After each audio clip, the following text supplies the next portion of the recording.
কাছেই আগস্ট মাসকে আমিও খুব ছোট করে দেখি না, তবে কোনো কারণে আগস্ট কোনো বিপ্লব নয়, আগস্ট হলো গণ অভ্যুত্থান।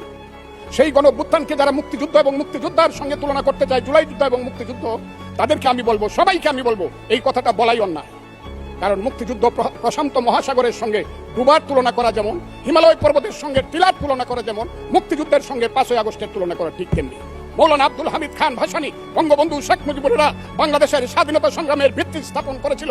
সেই ভিত্তির উপরে দাঁড়িয়েই 1971 সনে আমাদের নেতা সেই শহীদ জিয়াউর রহমান বলেছিলেন প্রথম নিজের নামে, I Shahid Zia, I major Zia do hereby declare the independence of Bangladesh, প্রথম নিজের নামে, পরে বঙ্গবন্ধুর নামে।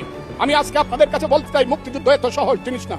আপনি যে এখানে বসে আছেন, আপনি যে সালুটি করে যুদ্ধ করেছিলেন 4 দিন, কত লোক মারা গিয়েছে, কত সন্তান শহীদ হয়েছে, একটা বন্দুকের আওয়াজ, একটা কামানের আওয়াজ সিলেটে হয়েছে, আর আমি ময়মনসিংহে বসে সেই আওয়াজটি শুনেছি। আখাউড়াতে সেই নদীতে যে যুদ্ধ হয়েছে, যে যুদ্ধে নেতৃত্ব দিয়েছে খালেদ মুশাররফ, হায়দারেরা, সেই শব্দ আমার বাড়ি থেকে 100 কিলোমিটার দূরে, সেই শব্দ আমি শুনেছি। ওই যে ধানুয়া কামালপুরে কর্নেল তাহেররা যুদ্ধ করেছে, সেই যুদ্ধের সংবাদ শব্দ আমি কিশোরগঞ্জ থেকে শুনেছি।